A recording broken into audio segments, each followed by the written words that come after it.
नमस्ते बच्चों, आज की इस वीडियो में हम पढ़ेंगे क्रॉप प्रोडक्शन एंड मैनेजमेंट, फसल उत्पादन एवं प्रबंध। तो ये काफ़ी अच्छी स्टोरी के साथ में फसल उत्पादन एवं प्रबंध के बारे में जानना सीखेंगे।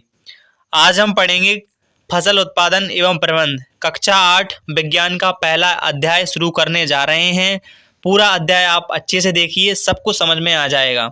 इसमें क्या है, Paheli and Boojho went to their uncle house during the summer vacation. ग्रीष्म अवकाश में पहेली एवं बूजो अपने चाचा के घर गए। तो their uncle is a farmer, उनके जो अंकल थे, अंकल कौन है, किसान है यानी फार्मर है। One day they saw some tools like खुरपी एक प्रकार से किसानों की जो सामग्री रहती है ना, उनसे कहते हैं खुरपी। सिकल यानी कि दरांती टाइप की रहती है, दरांती टाइप की सिकल। शोअल यानी कि बेलचा टाइप का होता है। प्लव यानी कि हल, इत्यादि चीजें उन्होंने देखी। तो I went to know where and how we use these tools. मैं जानना चाहता हूं कि हम इन औजारों का उपयोग कहाँ और कैसे करते हैं। जैसे कि आप इसमें देख सकते हैं, I want to know where and how we use these tools.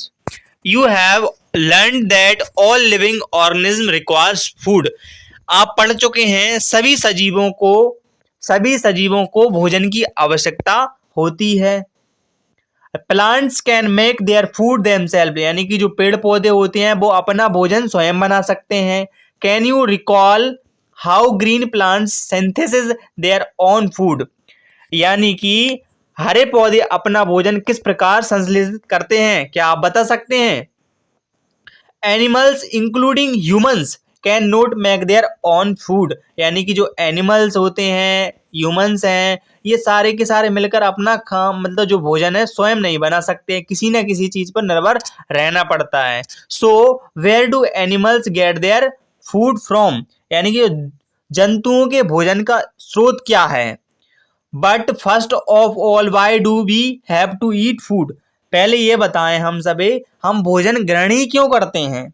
तो आप जानते हैं कि सजीव भोजन से प्राप्त ऊर्जा का उपयोग विभिन्न जैविक प्रक्रमों, जैसे कि यहाँ पे लिखा है, you already know that energy from the food is utilised by organism for carrying out their various body function, यानी कि सजीव भोजन से प्राप्त ऊर्जा का उपयोग विभिन्न जैविक प्रक्रमों, जैसे कि यहाँ पे लिखा है किसके, डाइजेशन यानी पाचन तंत्र के लिए, ठीक है, रेस्पिरेशन यानी कि श्वसन के लिए, उत्सर्जन यानी कि सच है, यहाँ पे लिखा है एक्सरेशन क्या होता है, उत्सर्जन होता है, उत्सर्जन के संपादन में करते हैं, किसके लिए कहते हैं, we get our food from plants और एनिमल्स और बूथ, यानी कि हम जो हमारा भोजन है वो पेड़ पौधों से भी प्राप्त करते हैं। किससे, पेड़ पौधों से भी प्राप्त करते हैं, ठीक है। और किससे हम करते हैं, एनिमल्स रहते हैं उनसे भी हम करते हैं, एनिमल से भी हम भोजन प्राप्त करते हैं।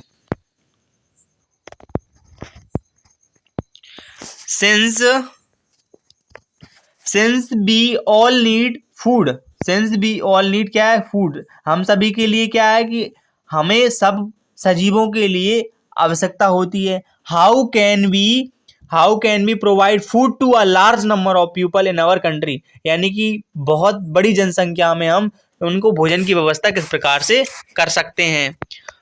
तो यहाँ पर लिखा हुआ है, food has to be produced on a large scale, भोजन का बड़े स्तर पर उत्पादन करना आवश्यक है। In order to provide food for a large population regular reproduction चाहिए। यदि हम चाहते हैं कि एक लार्ज पॉपुलेशन को एक फ्रूट क्या प्राप्त हो, प्रोवाइड कर सकें, फूड प्रोवाइड कर सकें, उनके लिए फ्रूट्स प्रदान करें, हमें क्या चाहिए, प्रोडक्शन चाहिए नियमित रूप से, प्रॉपर मैनेजमेंट होना चाहिए, एंड डिस्ट्रीब्यूशन इज नेसेसरी, यानी कि उचित प्रबंधन एवं वितरण भी आवश्यक है। अब हम देख लेते हैं एग्रीकल्चर प्रैक्टिस टिल 10,000 BCE, इसका मतलब लगभग 10,000 ईसा पूर्व तक जो पीपल्स वर नोमेडिक, नोमेडिक मतलब होता है घुमंतु, मतलब इधर उधर घूमते रहते थे। They were wandering in groups from place to place in search of food and shelter, यानी कि वे एक स्थान से दूसरे स्थान तक भोजन एवं आवास की खोज के समूह में विचरण करते रहते थे। किस में करते थे? ग्रुप्स, ग्रुप्स मतलब समझ सकते हो, अब एक समूह के रूप में वो घूमते रहते थे। Place to place, search of food and shelter, they ate raw fruits, यानी कि पहले तो वो क्या करते थे, कच्चे भी जो भी फल मिल जाते थे वो खाते थे, vegetables, and started hunting animals for food, यानी कि अपने भोजन के लिए फिर उन्होंने क्या कर दिया था, जानवरों का शिकार करना सीख लिया। Later they could cultivate land, मतलब उसके बाद वो भूमि जोतने लगे, एंड प्रोड्यूस राइस, यानी कि यहाँ पे धान का उत्पादन करने लगे, व्हीट यानी गेहूं करने लगे, और अदर फूड की क्रॉप करनी, खेती करनी शुरू कर दी। 10 वाज बोर्न एग्रीकल्चर, और तब से ही ये हमारी एग्रीकल्चर कृषि उत्पन्न हो गई। When plants of the same kind are cultivated at one place on a large scale, यानी कि when plants of the same kind are cultivated to one place on a large scale, यानी जब एक ही किस्म के पौधे किसी स्थान पर बड़े पैमाने पर उगाए जाते हैं तो उसे हम क्या कहते हैं, क्या कहेंगे, क्रॉप कहते हैं। क्या कहते हैं? क्रॉप कहते हैं। For example, crop of wheat means that all the plants grown in a field are that of wheat, यानी कि गेहूं की फसल का अर्थ है खेत में उगाए जाने वाले सभी पौधे क्या है, गेहूं है। You already know that crops are different types like cereals, यानी कि हम सब जानते हैं फसलें विभिन्न प्रकार की होती हैं, जैसे कि हम दे सकते हैं सीरियल्स मतलब अन्न जो भी भोजन टाइप का होता है, वेजिटेबल्स यानी कि सब्जियां टाइप की होती हैं, और जो भी फ्रूट्स यानी फल्स की होती हैं सब्जी। दीज कैन बी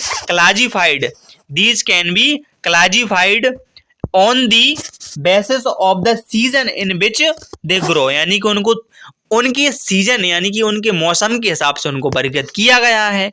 इंडिया जो वास्ट, यानी कि इंडिया बहुत बड़ा देश है, हमारे इंडिया में बहुत बड़ी खेती होती है, यहाँ पर अलग अलग मौसम होता है, अलग अलग मौसम में अलग अलग खेती की जाती है। द क्लाइमेट कंडीशन, यानी कि जो मौसम की स्थिति, कंडीशन यानी सिचुएशन, परिस्थिति, लाइक वहाँ का टेम्परेचर यानी कि तापमान कितना है, ह्यूमिडिटी यानी कि आर्द्रता क्या है, जैसे कि टेम्परेचर है, जैसे कि राजस्थान में टेम्परेचर थोड़ा ज़्यादा रहता है, तो राजस्थान में जो वहाँ की खेती अलग टाइप की होगी, जहाँ पे जो वहाँ के फ्रूट्स मिलते हैं, जहाँ के जो सूटेबल होगी वहाँ की भी जो भी प्रोडक्ट्स ले सकते हैं, जो भी अनाज वहाँ पे उगा सकते हैं। और जहाँ पे जो ह्यूमिडिटी ज़्यादा रहती है, जैसे कि जम्मू कश्मीर साइड, वहाँ पे अलग साइड के फल मिलते हैं। तो and rainfall vary from one region to another according to there is a rich variety of crops grown in different parts, यानी कि हर एक प्रकार की खेती हमारे भारत में की जाती है। Despite this diversity two broad cropping patterns can be identify these are, यानी कि क्या होता है, इसमें फसलें उगाई जाती हैं, विविधता की इतनी सारी विविधता है हमारे देश में, विविधता के बावजूद मोटे तौर पर फसलों को दो वर्गों में बांटा जाता है। एक किस में बांटते हैं हम, एक को हम किस में बांटते हैं, एक हम बांटते हैं खरीफ जो होती है, खरीफ क्रॉप होती है, ठीक है, और एक होती है हमारी रबी क्रॉप होती है। ये दोनों हमारी क्रॉप होती हैं। तो खरीफ क्रॉप क्या होती है, जो खरीफ की फसल होती है उसे क्या कहते हैं, तो the crops which are sown in the rainy season, यानी कि जो फसल बरसात के मौसम में बोई जाती है उसे हम क्या कहते हैं, खरीफ की फसल कहते हैं। The rainy season in India is generally from, जो भारत में जो सही समय है रेनी सीजन कब से, जून से सितंबर तक होता है। पैडी यानी कि जो होता है क्या हो जाएगा हमारा, पैडी जो वहाँ पे धान टाइप है, मक्का है, मेज यानी मक्का हो जाएगी, सोयाबीन हो जाएगा, ग्राउंडनट हो जाएगा, मूंगफली हो जाएगी, and cotton are kharif crops, ये सारी की सारी चीजें क्या होती हैं, कॉटन यानी क्या होता है, कपास होता है, ये खरीफ फसल में आ जाती हैं। अब हम देख लेते हैं रबी फसल को। अब रबी जो क्रॉप्स होती है, रबी क्रॉप्स में क्या होता है, the crops grown in the winter season, ये वाली जो क्रॉप्स है वो कब उगाई जाती है, वो विंटर यानी कि ठंडे के मौसम में। अक्टूबर टू मार्च, यानी कि जो अक्टूबर टू मार्च में ये उगाई जाती है, इसी को हम क्या कहते हैं, रबी क्रॉप्स कहते हैं। एग्जाम्पल में क्या आ जाएगा, रबी क्रॉप्स आर व्हीट, यानी गेहूं है, ग्राम चना है, ठीक है, पी यानी मटर हो गया, मस्टर्ड सरसों हो गई, और यहाँ एंड क्या दिया है, लिंसीड दिया है, यानी कि यहाँ पे अलसी हो गई। ये सारी की सारी चीजें किसके उदाहरण है, रबी फसल के उदाहरण है।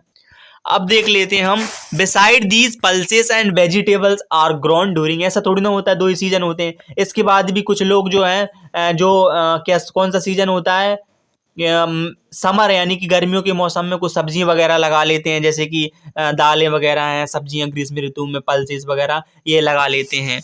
Basic practice of crop production, अब हम देख लेते हैं, यानी कि जो आधारिक फसल पद्धतियां उनको देख लेते हैं। Why paddy can not be grown in the winter season, यानी कि जो धान होती है, धान जो हम कह सकते हैं, धान जो grown in the winter season, तो मतलब धान को क्यों, मतलब शीत ऋतु में क्यों नहीं उगाया सकता, तो paddy requires a lot of water, यानी कि धान को बहुत ज्यादा पानी की आवश्यकता होती है, तो therefore it is grown only in the rainy season, इसलिए हम कह सकते हैं धान को हमें क्या, इसकी बहुत ज्यादा जरूरत पड़ेगी हमें पानी की।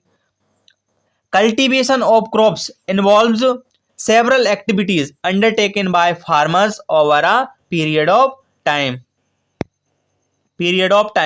You may find that these activities are similar to those carried out by a gardener or even by you when you grow or ornamental plants in your house. फसल उगाने के लिए किसान को अनेक क्रियाकलाप सामयिक अवधि में करने पड़ते हैं, जैसे कि आप देख सकते हैं, ठीक है। तो प्लांट्स इन योर हाउस में, when you grow ornamental plants in your house, ये क्रियाकलाप अथवा कार्य कृषि पद्धतियों जो आगे दिए हैं यहाँ पे, these activity are task or refer to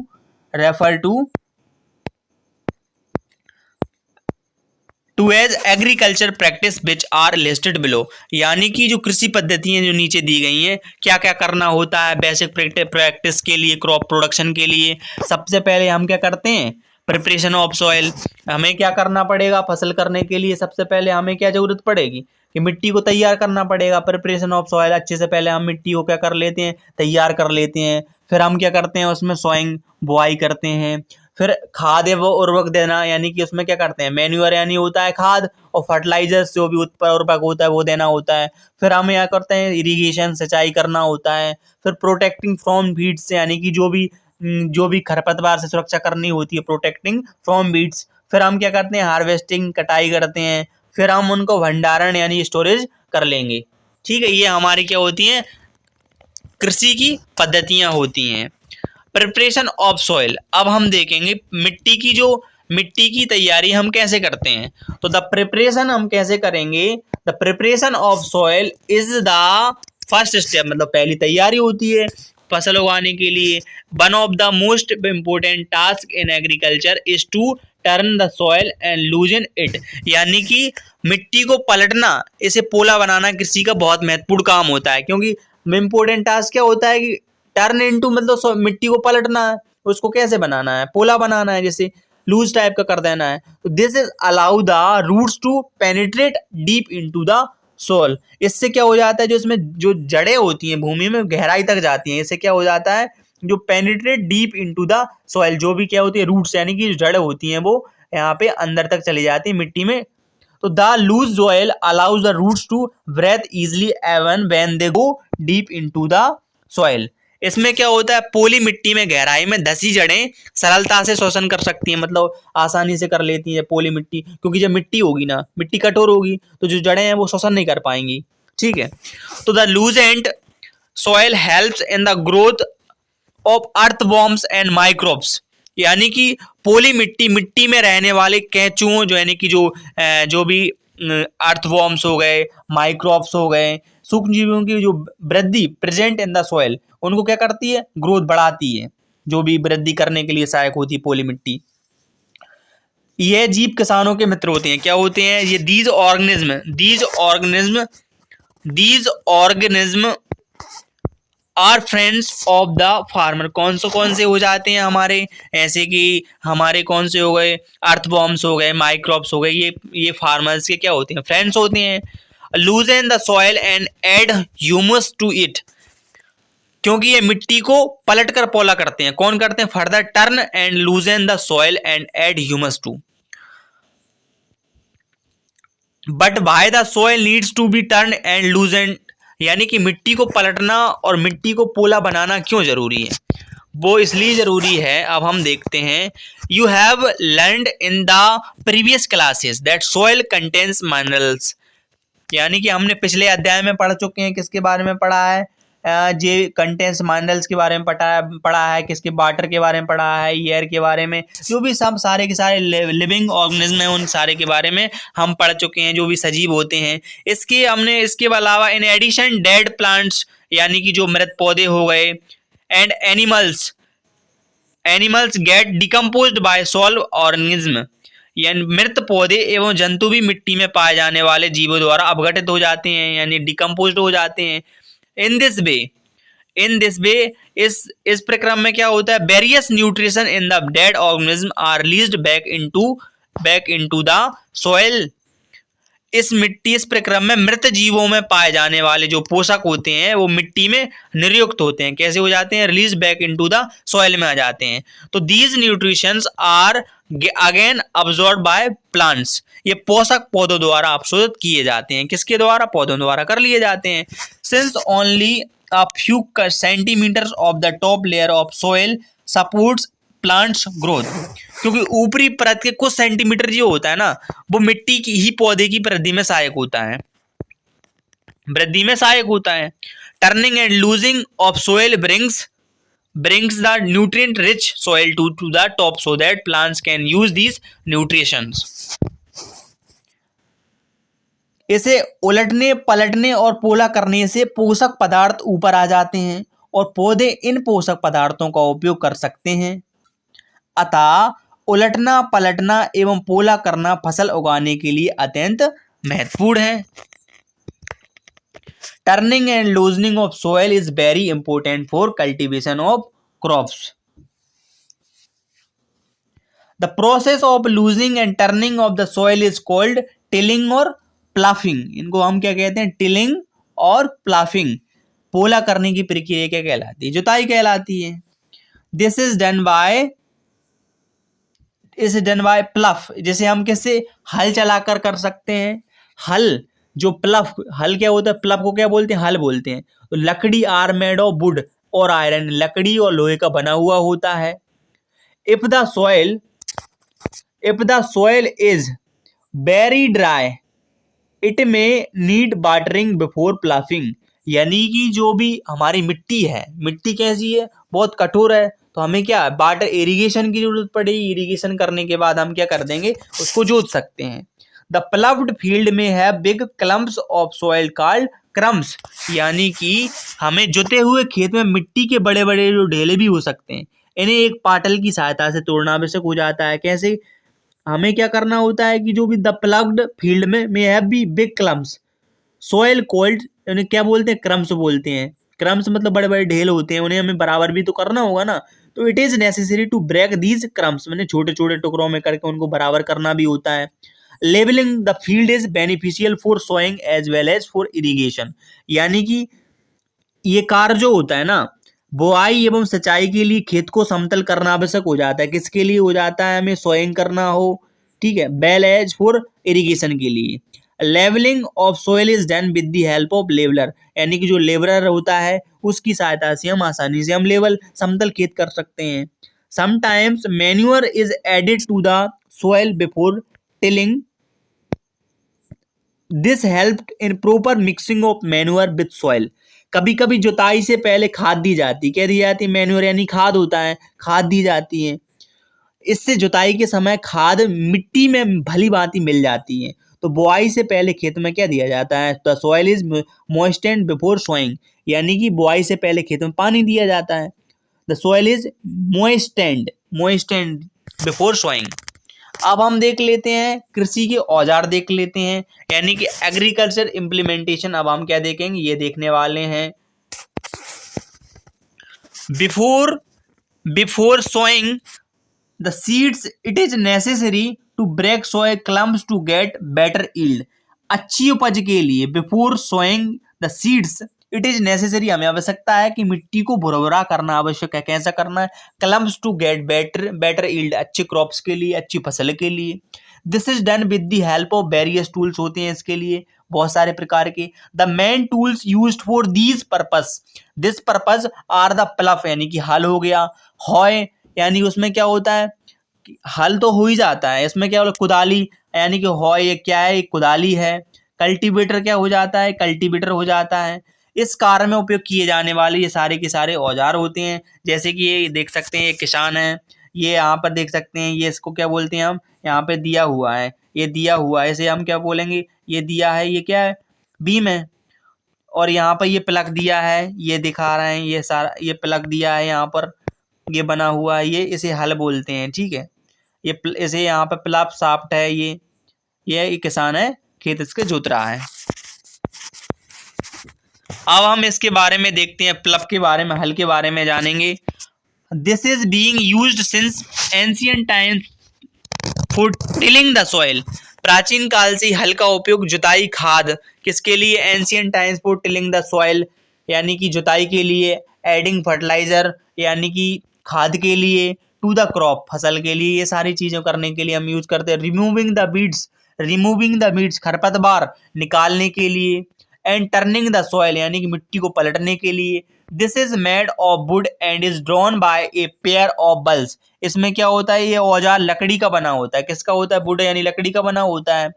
और जिसे drawn by a pair of balls यानी कि दो जोड़ी क्या चाहिए रहते हैं हमें, बल्स यानी हमें क्या चाहिए, बैलों की जोड़ी चाहिए। अन्य पशुओं, घोड़े, ऊंट की सहायता से हम ऐसे खींच सकते हैं, जैसे कि हॉर्सेस है, कैमल्स है, इनकी सहायता से खींच सकते हैं। It contains a strong triangular iron strap called ploughshare, इसमें क्या होता है, एक हल्का एक मुखभाग होता है, क्या होता है, इट कंटेन स्ट्रॉन्ग ट्राइंगुलर होता है आयरन स्ट्रिप, इसे हम क्या कहते हैं, इसे लकड़ी का बना होता है, जिसे हल सेप्ट कहते हैं, इसे प्लक्सेयर यानी हल सेप्ट मतलब साफ्ट जैसे कहते हैं। इसके एक सिरे पर क्या होता है, हेल्ड क्या होता है, the main part of the plough is long wood which is called plough shaft, क्या होता है, प्लग शाफ्ट होता है, ठीक है। Where there is a handle at one end of the shaft, यहाँ पे इसमें क्या होता है, इसके सिरे पर एक हैंडल होता है तथा दूसरा सिरा जोत के डंडे से जुड़ा होता है, जिसे बैलों की गर्दन के ऊपर रखा जाता है, किसके ऊपर, बैलों की गर्दन के ऊपर रखा जाता है। The other end is attach to a beam which is placed on the bulls necks यानी गर्दन पे। One pair of bulls and a man can easily operate the plough, यानी कि एक जोड़ी बैल की एक आदमी से सरलता से चला सकता है। अब हम देख लेते हैं यानी कि हॉय के कार्य, यानी कि the indigenous wooden plough is increasingly being replaced by iron ploughs nowadays, आजकल लोहे के हल तेजी से देसी लकड़ी के हल की जगह ले रहे हैं। अब हम देख लेते हैं कुदाली के बारे में जानते हैं।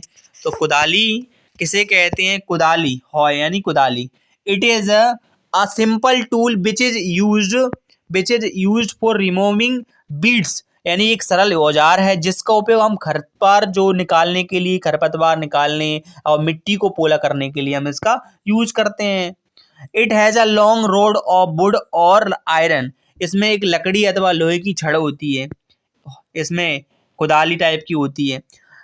Iron is fix to one of it's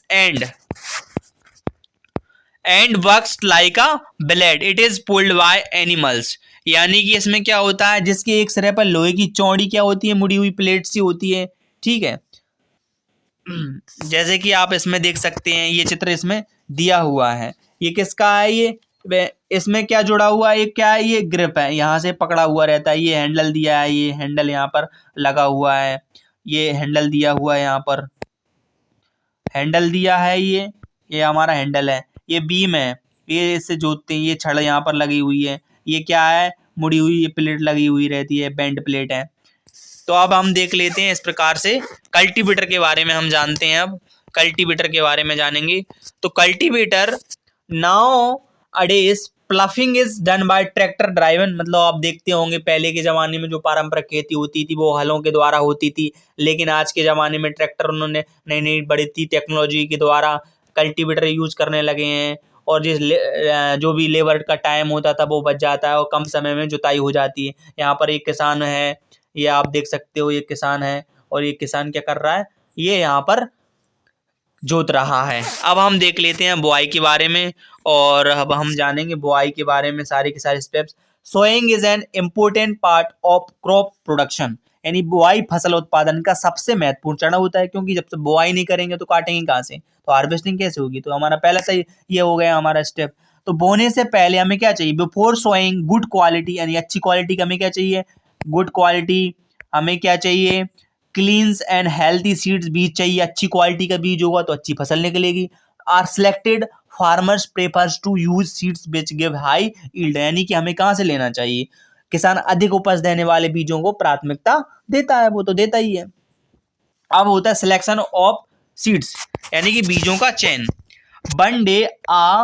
one day I saw my mother put some gram seeds in a vessel, यानी कि एक दिन मैंने अपनी माँ को देखा कि माँ क्या कर रही है, चने के कुछ बीज एक बर्तन में रखकर उसमें कुछ पानी डाल रही हैं, यानी vessel, and pour some water in them, यानी पानी डाल रही। After a few minutes some seeds started float on top. I wonder why some seeds float on water, मतलब मुझे आश्चर्य हुआ कि कुछ भी पानी के ऊपर क्यों तैरने लगे, पानी जब पानी उसमें डाला तो तैरने लगे, यहाँ पर ये तैरने लगे। अब देखते हैं यहाँ पर आर देयर सीड्स, कुछ बीज जल के ऊपर तैरने लगते हैं। Are there seeds which float on water, कुछ बीज ऊपर तैरने लगते हैं। Would those be lighter or heavier than those which sink, जो बीज पानी में बैठ जाते हैं वे हल्के होते हैं, कैसे, would those be lighter or heavier then loose which sink. क्षतिग्रस्त बीज खोखले हो जाते हैं, कैसे हो जाते हैं, why would they be lighter. Damage seed जो होते हैं, यानी कि जो खराब वाले होते हैं, बिकम कैसे हो जाते हैं, होलो हो जाते हैं, खोखले हो जाते हैं, एंड आर दस लाइटर, यानी कि और कैसे हो जाते हैं, इसके कारण वो हल्के हो जाते हैं, कम वजन वाले हो जाते हैं। Therefore they float on water, जिसकी वजह से वो पानी में तैरने लगते हैं, यानी कि जो बीज कैसे हो जाएंगे, क्षतिग्रस्त हो जाएंगे, वो खोखले हो जाएंगे, उनका वजन कम हो जाएगा, वजन को कम होने की वजह से वो तैरने लगेंगे। This is good method for separating good, यानी कि एक अच्छे और स्वस्थ बीजों को क्षतिग्रस्त बीजों से अलग करने की एक अच्छी विधि है, या फिर एक बहुत अच्छा मेथड है, गुड मेथड है। Before sowing one of the most important task is to know about the tools used for sowing seeds, यानी कि बुआई से पहले बीज बोने के औजारों के बारे में जानना आवश्यक है। तो हम उन टूल्स के बारे में जानेंगे जो परंपरागत औजार हैं जिनके माध्यम से हम बुआई करेंगे। The tools used traditional for sowing seeds is shaped like funnel, यानी कि जो परंपरागत रूप से बीजों की बुआई में इस्तेमाल किए जाने के लिए हमें क्या औजार कीप के आकार का होता है, ऐसे किसमें कीप टाइप की रहती है, यानी कि उसमें शेप्ड फनल टाइप यानी कीप टाइप का। The seeds are filled into the funnel, यानी कि जो बीजों को कीप के अंदर डालने पर ये 2 या 3 नुकीले सिर वाले पाइपों से गुजरते हैं, कितने, थ्रू 2 और 3 पाइप्स, यानी कि यहाँ पे लिखा है 2 और 3 पाइप्स हैविंग शार्प एंड्स, यानी कि 2 या 3 पाइपों से गुजरते हैं। तो these ends pierce into the soil and place seeds there, ये सिरे यहाँ पे मिट्टी को भेद कर बीज को स्थापित कर देते हैं, कर दिया यहाँ पे सीड्स देयर, यहाँ पे चले जाते हैं मिट्टी में। अब हम देख लेते हैं यहाँ पर इस मेथड दिया गया है, यहाँ पर ये किसान है, ये चित्र में आप देख सकते हो, यहाँ पर ये किसान बुआई कर रहे हैं, ट्रेडिशनल मेथड है। इसमें क्या है, ये लगा हुआ है, एक पुंगी जैसा लगा हुआ है, ये यहाँ पर ये बीज डाल रहे हैं, यहाँ से बीज डाला और ये यहाँ पर जॉइंट है, नीचे जॉइंट होने की वजह से यहाँ से जो भी दाना नीचे चला जाएगा, पाइप से जॉइंट है, तो इस तरीके से ये आसानी से हम कर लेते हैं बुआई। और ये परंपरागत रूप से पहले होती थी और धीरे धीरे ये बढ़ती हुई टेक्नोलॉजी के कारण ये पुराने मेथड बंद होते जा रहे हैं। अब सीड ड्रिल की मदद से हम करने लगे हैं सीड ड्रिल, ये दी है सीड ड्रिल, और आज के टाइम पे हम इस सीड ड्रिल का यूज करते हैं, ये सीड ड्रिल दी गई है, इसी का हम इस्तेमाल कर रहे हैं बुआई करने के लिए। तो nowadays seed drill it used for sowing with the help of tractors, ये है बिना ट्रैक्टर के तो सर इसका कोई उपयोग ही नहीं है, तो हम इसको ट्रैक्टर से इसको बुआई करते हैं ट्रैक्टर की मदद से। This shows the seeds uniformly eight equal distance and depth, इसकी मदद से क्या होता है कि मतलब बराबर बराबर की दूरी पे दाना गिर जाता है, बराबर बराबर इसमें क्या हो जाए, गहराई हो जाती है। इसकी मदद से it ensure that seeds get covered by the soil after sowing. ऐसे क्या होता है, बुआई के बाद बीज मिट्टी द्वारा ढक जाए। ठीक है। This protect seeds from being eaten by birds. इससे क्या होता है, इससे ये होता है कि जो हमारे मिट्टी के ऊपर जो दाने गिरे रहेंगे तो यहाँ से जो भी चिड़ियां वगैरह होती हैं वो सब खा जाएंगी। जो मिट्टी से ढक जाएगा तो कोई खा नहीं पाएगा।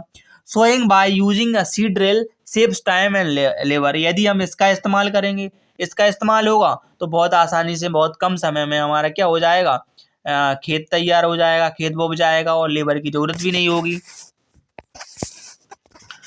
देयर इज अ नर्सरी, यहाँ पे कुछ क्वेश्चन दिया हुआ है, एक यहाँ पर ये दिया हुआ है, there is a nursery, there is a nursery, there is a nursery near my school. I found that little plants were kept in small bags. Why are they kept like this.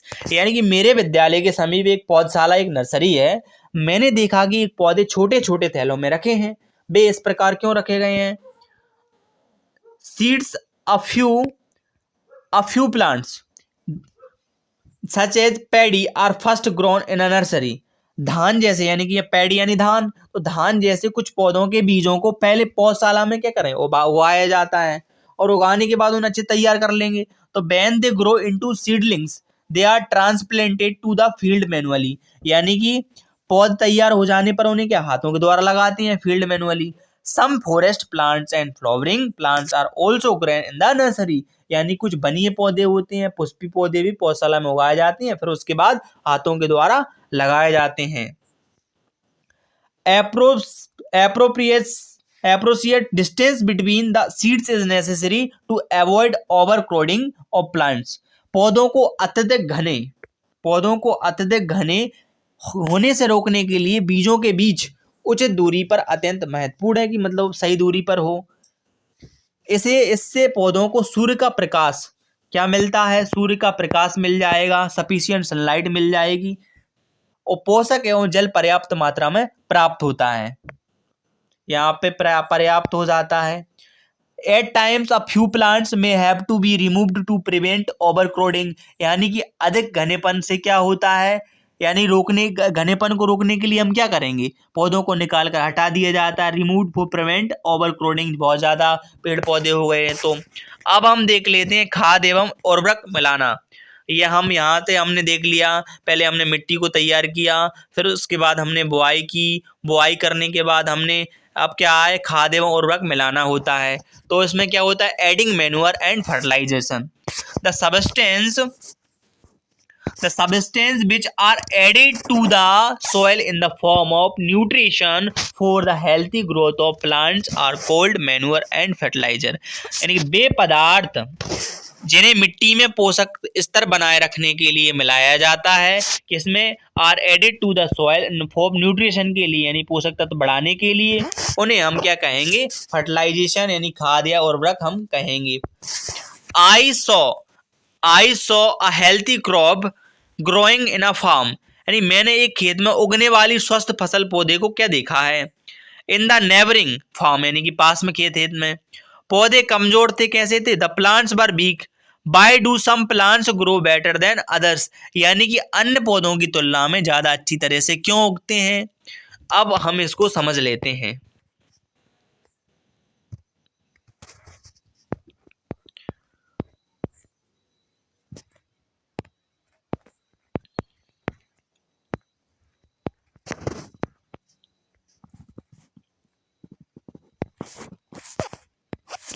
soil surprising minerals nutrition to the crop plants। मिट्टी फसल को खनिज पदार्थ प्रदान करती है, क्या करती है, जो सॉइल क्या करती है, minerals nutrition to the crop plants. These nutritions are essential for growth of plants. यानी कि ये भी पोषक तत्व हैं, ये पौधों की वृद्धि के लिए बहुत आवश्यक हैं। इन सर्टेन एरियाज, कुछ क्षेत्रों में, farmers grow crop after crop in the same field.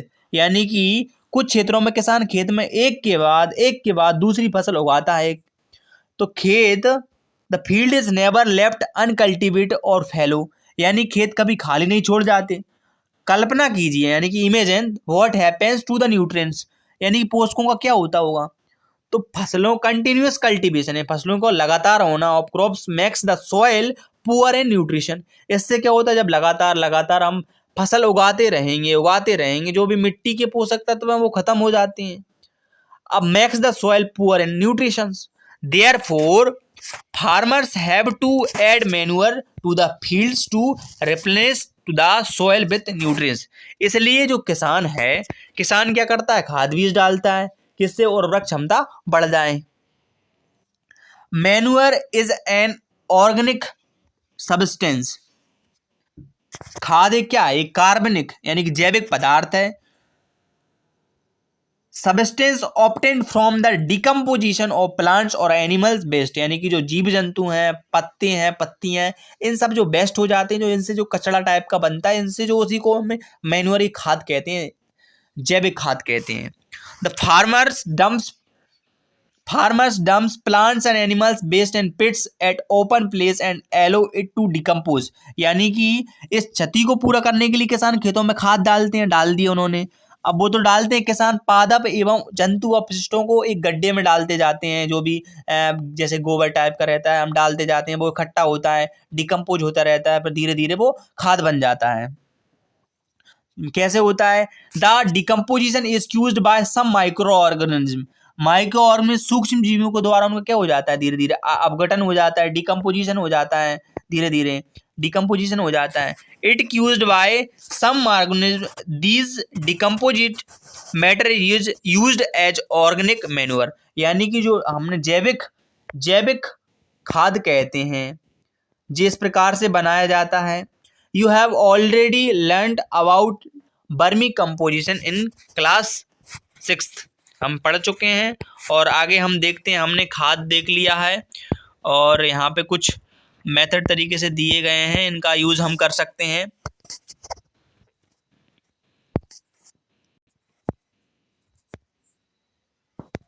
यहाँ पर दी गई है कुछ एक्टिविटी में हमें क्या करना है, take moong a gram seeds and germinates them, select 3 equal size seedlings, take 3 empty glasses और similar vessels, mark them A, B and C, यानी कि आपको खाली 3 डिब्बे लेने हैं और उसमें से उनमें हमें क्या करना है, उनका ABC डाल देना है, और डालने के बाद हमें उनमें क्या है कि एक जैविक खाद मिला देना है। खाद मिलाएंगे हम और बिना खाद का रख देंगे एक डिब्बा, और दूसरे डिब्बे में हम खाद मिला देंगे और तीसरे डिब्बे में कुछ उर्वरक डाल देंगे। इस प्रकार से यहाँ पे ये एक्सपेरिमेंट कर रहे हैं, जैसे कि आप देख सकते हैं यहाँ पे एक्सपेरिमेंट हो रहा है हमारा। Did plants in all the glasses grows at the same pace,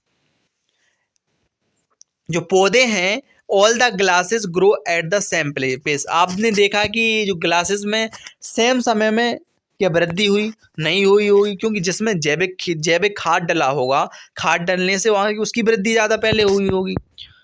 better growth of plants in which glass was the growth fastest, यानी कि ग्रोथ बी की हो रही है। बी की क्यों हो रही है, क्योंकि बी में क्या मिला हुआ है, growing seedlings with manure and fertiliser, यानी कि उर्वरक और खाद मिला हुआ है, जिससे इसकी वृद्धि हो रही है। Fertilisers are chemicals which are rich in particular nutrition, जो फर्टिलाइजर रहते हैं उसमें क्या हुआ मिला रहता है, उसमें केमिकल रासायनिक उर्वरक रहते हैं, कुछ न्यूट्रिशन पोषक तत्व रहते हैं। How are they different from manure, आप केमिकल्स जो हैं, जो फर्टिलाइजर्स हैं, जो भी जैविक खाद से किस प्रकार से अलग हैं। तो हाउ आर डिफरेंट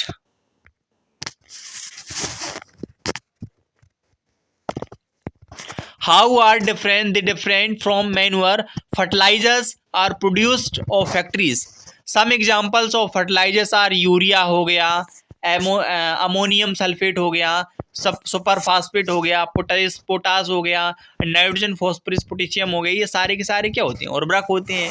तो the use of fertilisers has helped farmers to get better yields of crops, यानी कि अच्छी गुणवत्ता बढ़ाने के लिए किसानों के लिए, जैसे गेहूं की हो गई, पैडी हो गई, मक्का हो गई, इन सब के लिए हम क्या करते हैं, इसमें ये सारे के सारे फर्टिलाइजर का उपयोग करते हैं। But excessive use of fertilizer, यदि हम ज़्यादा से ज़्यादा इनका यूज करते जाएंगे, has made the soils less fertile, इससे क्या होगा एक टाइम के बाद जो मिट्टी की जो उर्वरक क्षमता होगी जो लेस फर्टाइल हो जाएगी, यानी उपजाऊ क्षमता कैसी हो जाएगी, कम हो जाएगी। Fertilizers have also becomes a source of water pollution, यानी कि जो भी उर्वरक खाद है इससे क्या होगा, जो भी जल हुआ, जल का प्रदूषण होता है, क्योंकि उसमें केमिकल्स मिले हुए होते हैं, रासायनिक उर्वरक होते हैं, जिससे काफ़ी नुकसान होता है। Therefore in order to maintain the fertility of the soil we have to substitute fertilizers with organic manure or leave the field uncultivated fallow in between two crops। हमें क्या करना है, हमें ये करना है कि जो भी जैविक खाद का प्रयोग करना चाहिए, जैसे तो हमें छिड़काव कर देना चाहिए किसका, जो भी मैन्योर खाद होता है उसका। The use of manure improve soil texture as well as its water retaining capacity, replenishes the soil with nutrition, इससे क्या होता है मिट्टी के अंदर क्या जाते हैं, पोषक तत्व आ जाते हैं।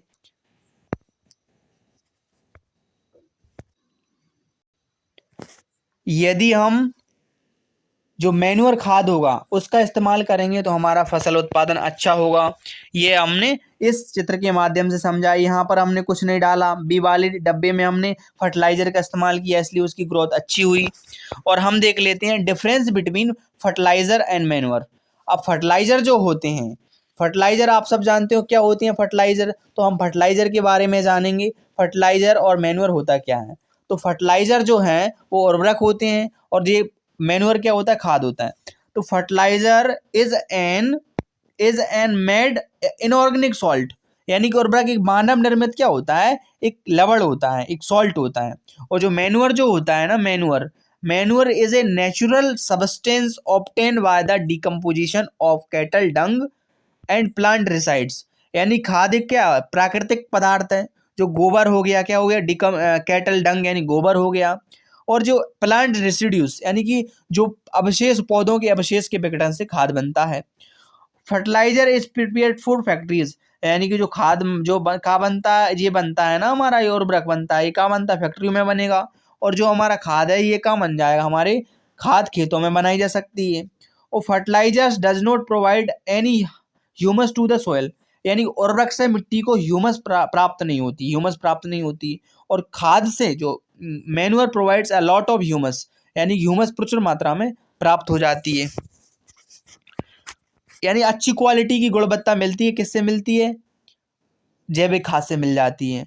और fertilizers are very rich in plants nutrition like nitrogen, phosphorus and potassium, उर्वरक में पादप पोषक यानी क्या होता है, जैसे कि नाइट्रोजन हो गया, फॉस्फोरस एंड पोटेशियम, ये सारी की सारी मात्रा बहुत ज़्यादा होती है। और मैन्योर में क्या होता है, जो भी खाद होता है इसमें क्या होता है, less rich in plant nitrogen, इसमें क्या मतलब खाद में पादप पोषक थोड़े बहुत कम होते हैं, किसकी तुलना में, उर्वरक की तुलना में होते हैं। तो हमने इस एडवांस जानते हैं खाद से क्या क्या लाभ होते हैं।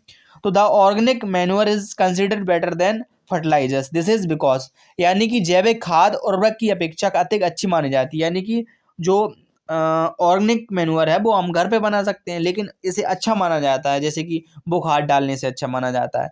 इसका मुख्य कारण ये दिए हैं, it enhance the water holding capacity of the soil, इससे क्या होता है, मिट्टी की जो क्या होता है, जो मिट्टी की जल धारणा, यानी कि पानी को कैप्चर, यानी कि पानी को ऑब्जर्व करने की उसमें क्षमता आ जाती है। Holding capacity of the soil क्या करने से आ जाती है, यदि हम जो भी मैन्योर वाला जो खाद है घर का बना हुआ डालेंगे तो। It makes the soil porous due to which exchange of gases becomes easy, इससे मिट्टी भुरभुरी एवं सरंध्र हो जाती है, कैसी हो जाती है, porous, due to which exchange of gases become easy, जिसके कारण गैस विनिमयता सरलता से हो जाता है, यानी कि जो गैस है ना, जो गैस वो ईजी से क्या हो जाती है, एक्सचेंज होती रहती है। इससे क्या हो जाता है, पहले तो मिट्टी कैसी भुरभुरी टाइप की हो जाती है। It increases the number of friendly microbes, इससे जो हम यदि इस खाद का इस्तेमाल करेंगे, यानी कि वहाँ पे केंचुए वगैरह है और बहुत छोटे छोटे सूक्ष्मजीव उत्पन्न हो जाएंगे, जो किसान के मित्र होते हैं। और it improves the texture of the soil, इस जैविक खाद से मिट्टी का जो भी सुधार हो अच्छा हो जाता है, ठीक है, गठन सुधार हो जाता है एक प्रकार से, टेक्सचर। अब हम देख लेते हैं इरिगेशन। इरिगेशन सिंचाई व्यवस्था देखेंगे हम। सिंचाई व्यवस्था, all living beings need water to live. जीवित रहने के लिए प्रत्येक जीव को जल की आवश्यकता होती है। For proper growth and development water is observe by the plant roots. पौधे की वृद्धि एवं परिवर्तन के लिए जल का विशेष महत्व है कि नहीं है, प्लांट्स रूट के लिए। Along with water minerals fertilizers are also observe, यानी कि जो भी खनिज हैं और उर्वरकों की भी शोषण अपशोषण होता है, उनका भी क्या होता है, ऑब्जर्व करे जाते हैं। प्लांट्स कंटेन्स नियरली 90% वाटर, यानी कि पौधों में लगभग 90% जल होता है। कितना परसेंट? 90% जल होता है। जल आवश्यक है क्योंकि है water is essential for because germination of seeds does not take place under dry condition, क्योंकि बीजों का अंकुरण शुष्क स्थिति में नहीं हो सकता।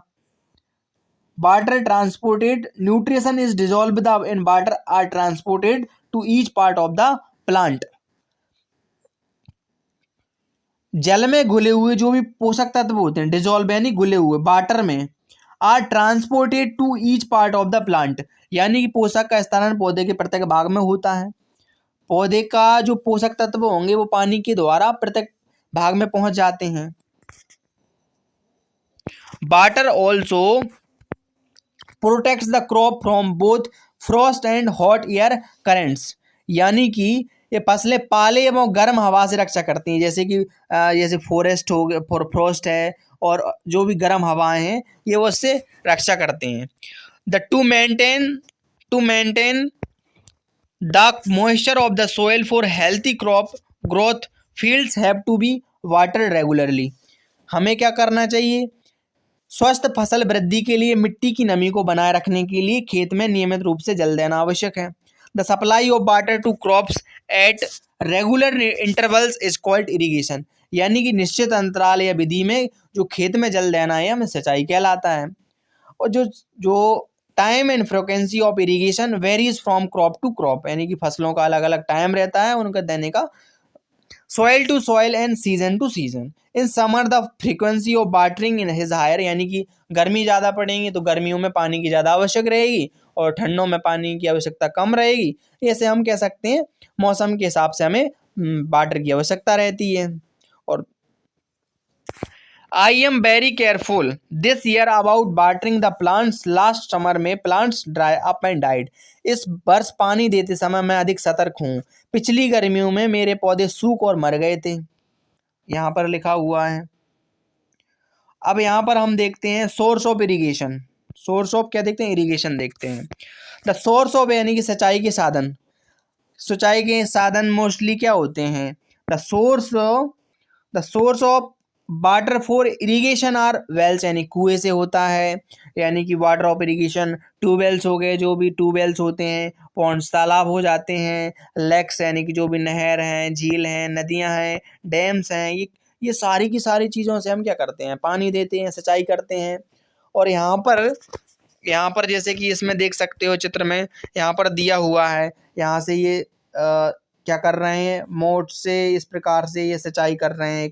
ये रस्सी बंधी हुई है और खींच कर, एक ट्रेडिशनल मेथड है, मतलब पुराना मेथड है, पारंपरिक स्रोत तरीका है जिसकी मदद से हम सिंचाई करते हैं। The water available in wells, हमारे कुएं में पानी है, कुएं हों, हमारे झील हैं, हमारे जो भी नहर हैं, इन सब में पानी उपलब्ध है।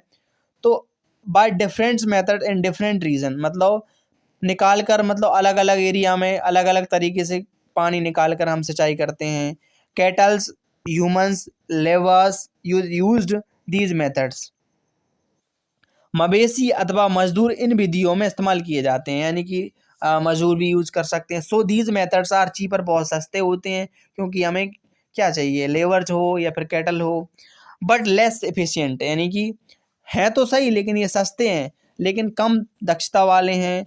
The various traditional ways are moat, यानी पुली सिस्टम। मोट का मतलब होता है पुली, एक साइड बांध देते हैं और इस घुमाते जाते हैं और पानी ऊपर आ जाता है, ऊपर ऐसे निकाल कर पानी खेत में डाल देते हैं। ये पुली सिस्टम हो गया। और दूसरा दिया चेन पंप दिया है, यहाँ पर चेन पंप दिया है। ये दो के बारे में हम जानेंगे, चेन पंप और इनके बारे में। और यहाँ पर दिया है चेन पंप। अब इसमें क्या करते हैं, चेन पंप में क्या है कि चेन को घुमाते जाते हैं, चेन को घुमा दिया। अब चेन को घुमाते जाएंगे तो पानी जो है, पानी का लेवल क्या हो जाएगा, जैसे हम इसको हमने डाल दिया, अंदर डाला, ये डला हुआ है, अब पानी अंदर डला हुआ है जी, इसको खींचेंगे तो पानी ये बाहर आ जाएगा, पानी क्या हो जाएगा, बाहर आ जाएगा। तो ये प्रोसेस को हम क्या कहते हैं, और इस प्रकार से ये पानी बाहर निकलता जाएगा और खेत में चला जाएगा, इसे हम चेन पंप कहते हैं।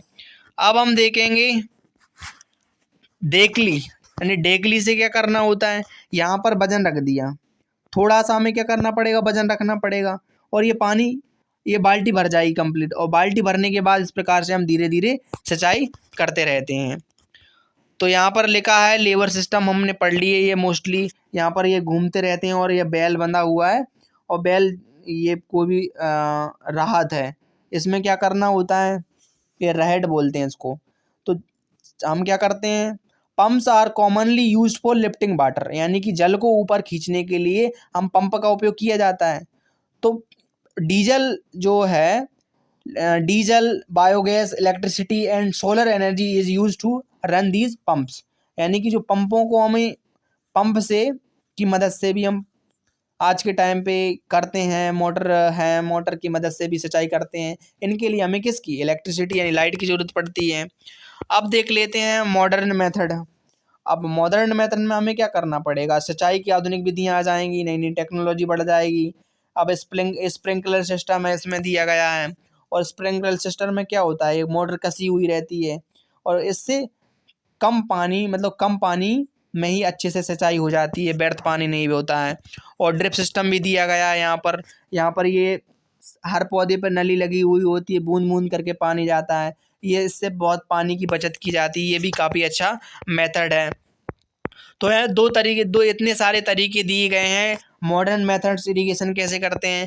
स्प्रिंकलर सिस्टम को देख लेते हैं। This is system is more useful on the uneven land where sufficient water is not available, यानी कि इस मेथड का उपयोग हम वहाँ पर करेंगे जहाँ पर पानी की बहुत कमी है, इससे पानी की बचत हो जाएगी, और स्प्रिंग कर करके थोड़ा थोड़ा पानी जाकर वहाँ पे पानी लग जाता है। इसमें नोजल्स लगाए हुए रहते हैं आगे टॉप में, are joint to the main pipeline से जुड़े हुए रहते हैं।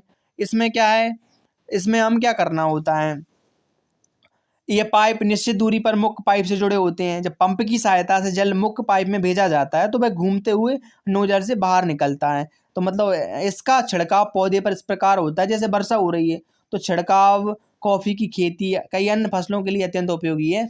तो इससे कम पानी खर्च किए हुए आसानी से हम सिंचाई कर सकते हैं। और ये हमारा एक ड्रिप सिस्टम दिया है, यानी कि इसमें क्या है, इस विधि में जल बूंद बूंद करके सीधे पौधों की जड़ों में जाता है, यानी कि in this system the water falls drop by, कैसे जाता है कि मतलब धीरे धीरे बूंद बूंद करके पानी जाएगा डायरेक्टली नियर द रूट्स, यानी कि जड़ों में चला जाता है।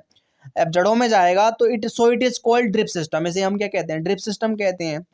अब इसमें क्या होता है कि जो भी it is the best techniques for watering fruits plants हो गए, जैसे कि क्या हो सकते हैं, ऐसे हम मान लेते हैं